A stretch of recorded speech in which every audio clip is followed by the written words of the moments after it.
Hey everyone, welcome back to BIM Dad, the channel that takes you beyond what you learned in the classroom and into the real world of building information modeling. I'm Gerardo, and today we're talking about something every architecture student and young professional needs to know: project templates, standards, and work sharing. Whether you're just starting out or making your way into professional environments, these concepts are crucial for streamlining your work and collaborating with your team. First, let's recap quickly what we covered in episode 1. We talked about the importance of BIM in professional workflows and how it's become standard in the industry. If you missed it, definitely check that out later. Today, we're taking things a step further by diving into project templates, project standards, and something called work sharing. Now, I know it might sound a little dry, but trust me, getting these things right will save you hours of frustration in your projects. Let's start with the project templates. Imagine if every time you started a new project, you had to set up all the parameters from scratch. Units, views, sheets, and so on. That would be painful, right? This is where project templates come to the rescue. Project templates are predefined files that contain essential settings for your projects. In the world of BIM, templates come in two main forms: Autodesk provided templates and custom templates, both in the RTE format. The key difference: Autodesk templates are a great starting point, but custom templates are often tailored to your specific project types or office standards, ensuring everything fits your workflow right from the start. In some offices, you'll see the use of RVT files, especially in mechanical, electrical, and plumbing MEP firms. These are often used as starter projects rather than pure templates, but the idea is the same. They provide a head start with pre-configured views, settings, and project-specific elements. So whether you're working with an Autodesk template or a custom one, the goal is the same: consistency, efficiency, and setting up a solid foundation for your BIM projects. Let's jump into setting up a new project. First, you need to select the right template. Always check with your team or project lead if there's a custom template you should use. There are many times when, even within one office, you may have something like a residential template or a commercial template, depending on the project type you're working on. Once your template is selected, be sure to check out any sort of starting page that may or may not provide some guidance on the steps for starting projects inside of that firm. There are many times when you're asked to enter things like project information, name your levels accordingly. Sometimes templates come in with, 3 or 4 levels. Maybe this project you're working on only has 2. So you go ahead and clean up levels that you don't need. You also want to make sure you check with your team to make sure that the units and tolerance that's set to is appropriate for the project. Also checking in terms of grids. There are many times when you may not have this information, so it's something that might get added later on. And making sure that all of these settings are set up is crucial to ensuring consistency across a team. And remember, proper naming conventions are your best friend here. You don't want to lose time searching for something like project 1 _ final _ final _ version 2 _ really final. We need clear naming conventions, and those are pretty established in offices for the most part, so always be sure to check in with the team. Speaking of naming conventions, let's talk standards. Project standards ensure that everyone in your team is speaking the same language, at least when it comes to your project files. Consistency is key to avoiding errors, miscommunication, and a lot of back and forth emails. There's been many examples in my experience where making sure that your sheet names are consistent. So if your architectural sheets are A100, they should be, A101, A102, A103, and making sure that you don't just jump around to like A110 if it's not necessary. And then ensuring that your demo sheets, for example, are labeled properly, something like AD100, AD101, AD102, and making sure that you guys set up a standard for that, right? So first floor is 101. That's the same across your demo sheets, your existing conditions plans, your RCPs, all of that. And this way, you and your team can quickly find what you need when you need it. Now, let's move on to work sharing. Work sharing allows multiple team members to collaborate on the same project file at the same time.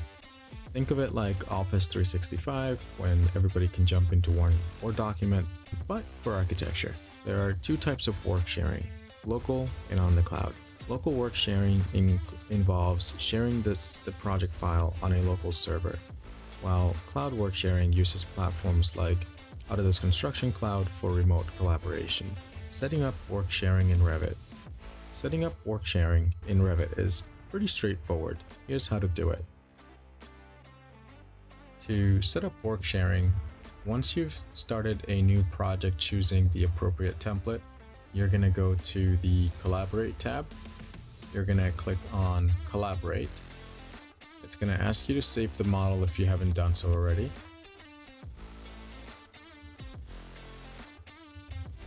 Ideally, you choose a central location on a server which is accessible to every member of the project, not a personal drive like I am doing. This is just solely for the purpose of the training. And again, making sure that you have a standardized naming convention. So for example, if I call this training, one of the things that I would like to include in here is something like the word central to make sure that people understand that this is a work shared model. And then ideally the Revit version that you are in. So I am in Revit 25, so I am using R25 in here. So this is helpful again because projects are not backwards compatible and people would need to know which version of Revit to open when they're accessing this file. I'm going to hit save on this. Once that's completed, you'll choose which location you're going to be collaborating on, whether it is on your server or on the cloud. I'm going to choose to do the server on this point. As you can see here now, it is enabling work sharing. Once that is complete, you'll see that I have additional buttons enabled like Collaborate in Cloud, because that would be the next available collaboration. You have the ability to look at the work sets that have been created. The two default ones are always workset 1, share levels and grids. And then you're gonna save. It's gonna ask you if you want to turn this file into the central model. I'm gonna say yes. And once this is complete, you are technically still in the central model, which is a file that you do not want to work inside of. You want to make sure that once this is complete, you close the file and reopen a local copy. So you can see here, now that the model has been turned into a central, I have the ability to synchronize. I also have the ability to relinquish. So you want to make sure that before you leave the file, you are not listed as an owner. Otherwise, other people who try to work inside the file will not be able to become borrowers. So what you want to do is you want to make sure that you do a synchronize and check the box for user created work sets. I'm going to hit OK. And then once this is synchronized, we will see that I am no longer an owner in this central model. I'm going to navigate over to work sets, and you'll see that I am no longer an owner and other people can become borrowers. So now before you continue to work, you want to close the file, and I'm going to reopen. You can open from recent files as long as you have a clear indication that this is the correct file. In the past, there was a big no-no because you could open the central model, but that is no longer the case. So you can click on that recent file right there, and you can see it's letting you know it will be creating a new local copy. I'm going to say OK. Once you are in the file, if you look at the top here, you'll notice that instead of just saying training central R25, it now reads, this is the file name plus a suffix with my username. Something that's really important, especially if you're working on a server, you want to always try to have these work sharing monitor open. This will allow you to see whether you are working within the central model, again, which you're not supposed to, or it'll also let you see if other users are inside of the central model or in a local copy. It also lets you monitor if somebody else is synchronizing so that you don't accidentally synchronize and try to push your changes into the central model at the same time. Revit doesn't do well with multiple people trying to sync at the same time. For cloud work sharing, you'll be working with platforms like Autodesk Construction Cloud, which allows users to collaborate from anywhere. And this is really becoming more and more essential in today's flexible working environments and more of an industry standard. Alright, so you've got your project templates and work sharing down. But how do you keep your project organized once everything is up and running? This is where many new professionals often hit a learning curve, but don't worry, we've got you covered. When you join a firm, it's essential to understand how they organize their projects, and trust me, every firm has its own way of doing things. Many offices have strict folder structures, naming conventions, and version control practices to ensure nothing gets lost and everyone stays on the same page. As a new hire or intern, your first step should be learning these organizational systems. Ask questions like, how does the office organize project files? What is the naming convention for files used in sheets? How are file versions tracked? Beyond the folder structure, another key area is version control. In many firms, you'll find systems in place for managing different versions of a project file. This ensures that backups are kept and mistakes can be rolled back easily.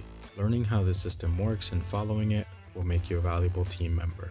Every office has its own standards for managing these files, so always double check with your team on best practices. Jumping in and doing things your own way can lead to confusion or errors. And trust me, no one wants to be the person who accidentally overwrites the wrong file. To sum it up, the best way to stay organized as a new professional is to follow the firm's established processes. Make sure you understand how they manage their files and maintain consistency across projects. This isn't something you'll figure out on your own, so don't hesitate to ask questions. As you're starting a new job, be sure to ask the following questions during your onboarding time. Understanding how a firm handles templates, standards, and work sharing will help you hit the ground running. Ask questions like, does the office use custom templates? What naming conventions should I follow? Does the firm use cloud or local work sharing, and on which platforms? To wrap things up, here are the key takeaways from today's episode. Use project templates to ensure consistency and save time. Follow naming conventions to avoid confusion, and leverage work sharing to collaborate more effectively with your team. Thanks for sticking around. If you found this video helpful, hit that like button, subscribe, and ring the bell for notifications.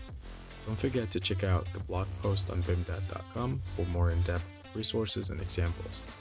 And stay tuned for the next episode where we'll dive deeper into setting up your first project from scratch. See you next time.